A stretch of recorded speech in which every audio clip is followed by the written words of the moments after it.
Hello and welcome to Brokenomics. Now, I thought that it might be good to have a quick look at Joe Biden's budget to basically see if we can come away being fans of it or not. So, yes, you take your view on where we're going to end up on that one. But look, he's proposing a $7.3 trillion budget, of which about $1.8 trillion a year is going to be just made up. It's going to be deficit. It's going to be borrowed. And that's where we are now. Given some of the things I'll be telling you during this episode, you might imagine that deficit number is going to increase a good chunk from here. He's actually increasing the budget by 18%, which is bold considering that he's well in excess of his tax revenues at this base. But nevertheless, the man's president. Let's see what he's putting forward. So we start with this Reuters article here. Biden's $7.3 trillion budget is a campaign pitch for spending and tax goals. So they basically say that, US President Joe Biden sketched out his policy vision for a potential second 4-year term on Monday, unveiling $7.3 trillion election year budget aimed at convincing skeptical Americans that he can run the economy better than Donald Trump. Well, obviously can't, but that's his claim. Biden wants to raise taxes by trillions on corporations and high earners. His budget wish list showed to help cut the deficit and pay for new programs assisting those who make less, cope with high housing and childcare costs. Now, I won't spoil it, but anyway, that is complete fantasy. None of that is going to take place. Biden's budget for 2025 fiscal year, which starts this October, includes raising the corporate income tax rate to 28% from 21%. Wow. Forcing those with a wealth over 100 million to pay at least 25% of their income in taxes, and letting the government negotiate to bring more drug costs down. Meanwhile, government would bring back child tax credits for low and middle income earners, fund childcare programs, funnel $258 billion into building homes, provide 12 weeks of paid family leave for workers, and spend billions on law enforcement. So all of those spending commitments will definitely take place. The bit about raising the taxes, that's not going to happen. Because so you can raise the tax rate on corporations, and they haven't really got anywhere to go, but they will just offshore as much of the operation as they possibly can, find more creative ways around it. It will just lead to less being done in the US than would otherwise be done. All the spending commitments will take place, and the taxes on the wealthy, well, we cover that in more detail a little bit further on, but basically you're asking the people who are the most able to leave and make other lifestyle choices. Because, of course, if you are wealthy, one of the things you can purchase with your wealth is more time off. More time with the family, more time vacationing, that kind of thing. So you basically get this trade-off where wealthier people will simply choose to do something else with their time, other than earning highest amounts. And of course, if you're wealthy in a stock of wealth, doesn't necessarily mean that your flow of wealth, your earnings, are necessarily that high. In fact, you could be earnings rich and capital poor, or you could be capital rich and earnings poor. So there's a number of ways this can split out. So it might not actually have a huge impact on people who have very high earnings, but spend it and don't accumulate a lot of assets, or at least not a lot of assets within the reach of the IRS. Final quote from this. Do you really think the wealthy and big corporations need another 2 trillion tax breaks? Because that's what Trump, wants to do, Biden said of Trump at the event. And I'm going to keep fighting like hell to make sure it's fair. Okay, right, first. Okay, first of all, let's just consider the scale of some of these numbers, because it is easy to lose track of just how much money we're talking about. We're sloshing around with all of this. $1 trillion is a genuinely astonishingly large number. If you were to think of it in terms of stacked $1 dollar bills, $1 trillion will get you to the moon and back 203 times. So it's it's quite substantial. Or if you turn it in terms of seconds, 1 million seconds is about 12 days. 1 billion seconds is almost 32 years, whereas a trillion seconds is 32,000 years. It is a staggeringly large number. And you might think to yourself, okay, well, yeah, but there's a lot of Americans. So when you break down these big numbers by the number of Americans, it becomes a bit more manageable. And yes, there are, what it is, 336 million Americans, which is fine. But when you start to interrogate that figure, you start to think, well, okay, but 600,000 of them are homeless. So they're presumably not going to be paying an awful lot of tax. 122,000 a year die in drugs overdoses. So, they're not going to be paying much tax either. 27 million of them can't even afford insurance, medical insurance and other insurances. So, they might be paying some tax, but obviously their means are very limited. 43 million are living in poverty. I know the definition poverty keeps getting notched up and so on, but, nevertheless, if you're living in poverty, you're not going to be paying much by taxes. 59 million are retired.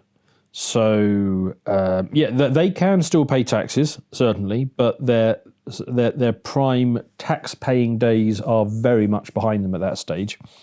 8.4 million are disabled, some of which will be earning, but their earnings capacity is most likely to be affected by that. So those are some issues. So you've got to consider just the workforce. The workforce is about 161 million, of which 129 million are taxpayers, because of course you can be earning, but at such a de minimis rate that it doesn't push you into even fairly low tax bands. So you've got 129 million, which you really got to divide these numbers by, but 24 million of them work for the government in some capacity, be it military or, police or school workers or, all the federal, state and municipal workers. So, you got to sub out those 24 million. So what you're left with at the end of all of this is about 105 million people in the US that you can extract its wealth from. And if you want to be even more idealistic about it, somebody like a Bernie Sanders, you would say, oh, you want to just tax the millionaires and the billionaires. Well, there are 23 million of them, 23 million Americans who are US dollar millionaires. So if you take that 7.3 trillion spending commitment per year that Biden wants to do, you're looking at 70 grand per taxpayer for the cost of government. The cost of government is 70 grand per taxpayer. Now, that is obviously a substantial sum of money. And if you think to yourself, well, okay, we only really need to do the Bernie Sanders route of making the millionaires and the billionaires pay, even if you shrink it down to that level, the taxes are now about $320,000 a year. Yes, there are some people who are very wealthy who could afford to pay, do afford to pay large amounts of taxation. But the thing you have to remember with the wealth distribution is a lot of that is a long tail. So I remember looking at the Times Rich list for the UK, and you start off with some very, very wealthy people, the billionaires at the beginning, but the level of wealth trails off very precipitously. And once you get into the Times 250 rich list, not just the 100, the scale, they're still very, very wealthy people, but the scale of the wealth is trailing off.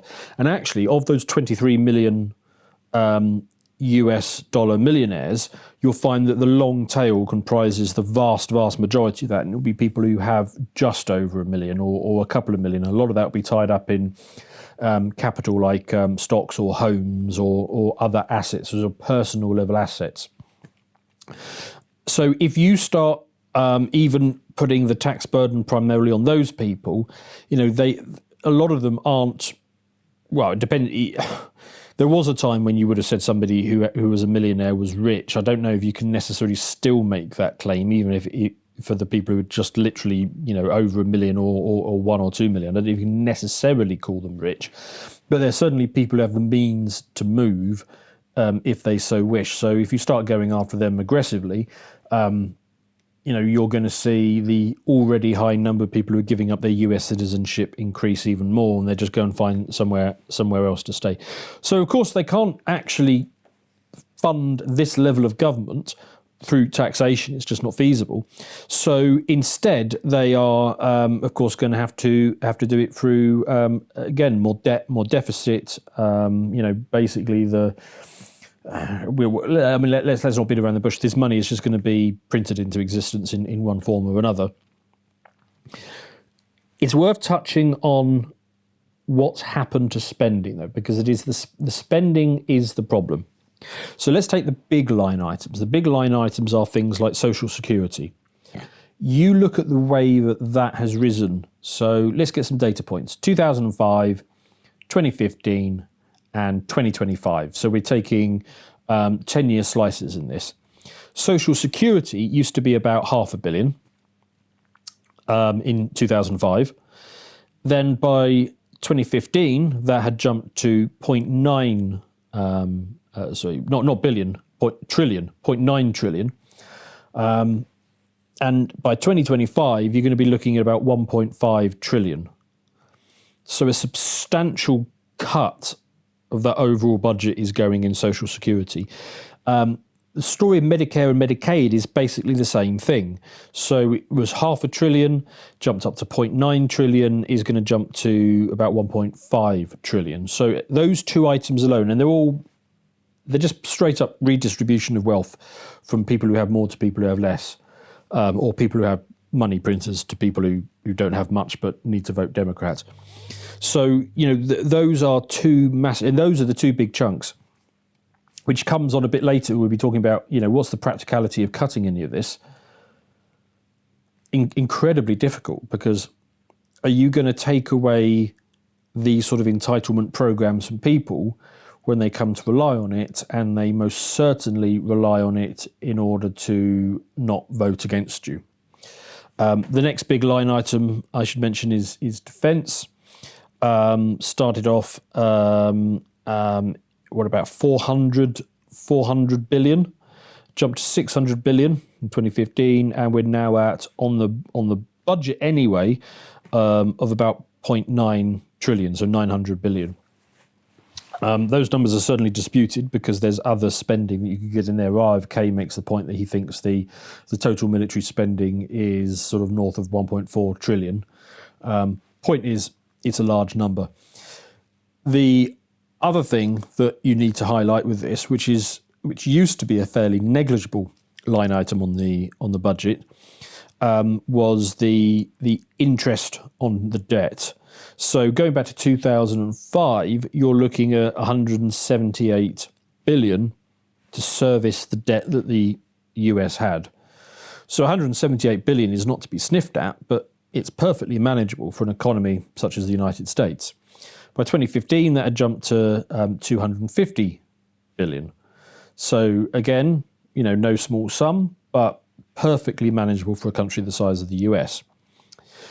It's now almost a trillion. It has massively leaped. I mean, that's driven partly because of the rapid build-up in debt that we've had more recently, and partly because interest rates have gone up because, of course, they printed so much money that they created so much inflation that in order to stop the US dollar turning into toilet paper, they had to put the interest rates up to attract more, to stem the flows out of it. So, and we will look later in this program about how the growth of that is only going to rip from here. And then, of course, the deficit, which I talked about, that was, what was that? That was about 350 billion back in 2005. So, you're accumulating a bit of debt, but it's not wild. It's the sort of stage where you can turn that around with a couple of, moderately painful decisions, but nothing too harsh. By 2015, it had broken through, was on its way to 600 billion. And as we've now covered, it's now going to be 1.8 trillion. Just astonishing levels of spending. So spending is out of control. They've decided they're going to try, and they don't want to touch any of that. So they've decided they want to do it through taxation. And Biden is saying, at least, that he wants to go after the wealthiest. The problem is that basically just doesn't work. There are loads of studies that demonstrate that as you try and tax an economy more than about 20% of GDP, you end up with the growth in that economy basically tipping over, going negative. So you actually end up destroying the value in the economy rather than raising more.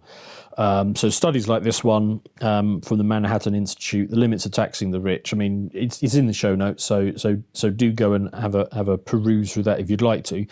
But short story is it doesn't work, and I'll show you some charts later on that demonstrate that as well. The spending goes up, then the need for the taxation increases. You push up the taxes, it's already near the threshold of what can be achieved in terms of taxation. So the taxes go up, the take goes down because the growth in the economy turns negative. Government spending then goes up by even more to make up the gap, leading to higher deficits, which then lead to higher interest expenses, which then lead to bigger deficits, which then needs the further demand on increasing taxation, which is the point we're at now, which is, as we've been speaking about on this show for over a year now, is the coming debt spiral. Or you could very reasonably claim that we are in that debt spiral now. It's just a question of how fast that starts to spin up. So let's get into some interesting charts that I think makes this point well. So this is a Fred chart. So this is financial receipts as a percentage of gross domestic product. As you can see there, this is the point that I was making a few moments ago from the study, but it's just easier to, rather than go through that, it is easier just to show you very visually. This goes back to, where does it go back? So this goes back to the 1930s. So what have you got? You've got an 80-year data set here. And over that period, there have been a myriad of different tax regimes, different approaches, a whole bunch of different ways that government bureaucrats and politicians have sought to extract wealth from the population. They've tried everything from being very laissez-faire to 90% marginal tax rates on the richest. Everything's been tried over this 90-year period. And as you can quite clearly see, you don't get over 20%. That seems to be a hard barrier, and it goes back to what I was talking about before, is that incentives change when taxation goes up too far. If the tax obligation is too high, your trade income for leisure, or you might calculate that the risk reward return on not disclosing all of your income or doing it in a different way is sufficiently worth it to you that you'll not disclose income, or you'll find a way around it.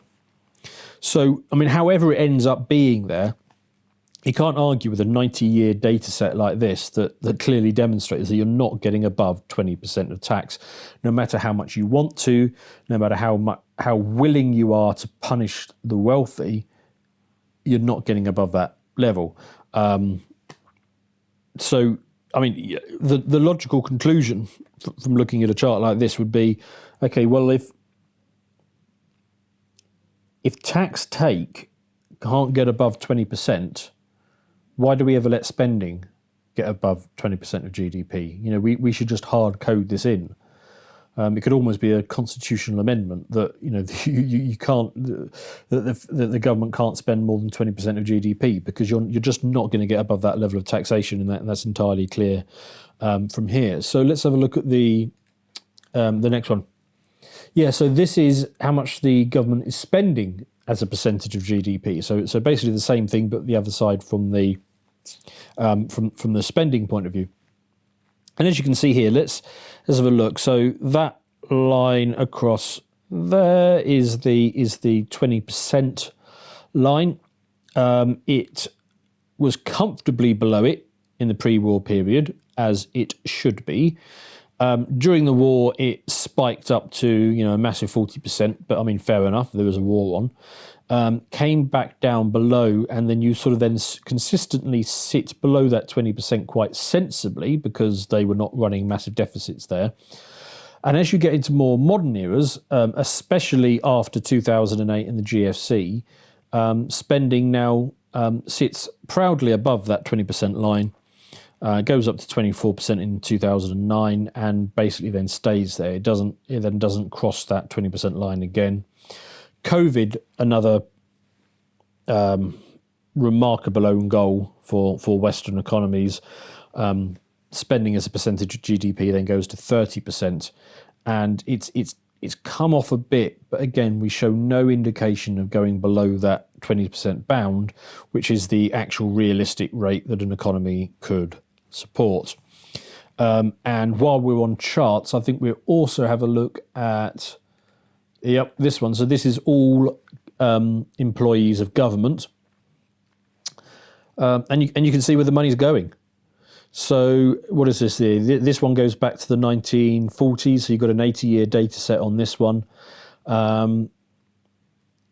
You can expect a spike in the sort of post-war period, but then, it sort of levels out, whereas about 5 odd million people were working for the government, and just every year it goes on this pretty much straight line up until you've now got, as I alluded to earlier, something like 24 million people working for the government in some shape or form.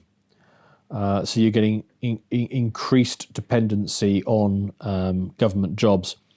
The other thing to bear in mind with this, of course, is that even if you're not necessarily working for the government, you might very well be working for a private sector firm for whom the government might be your only customer, or it could at least be one of your major customers.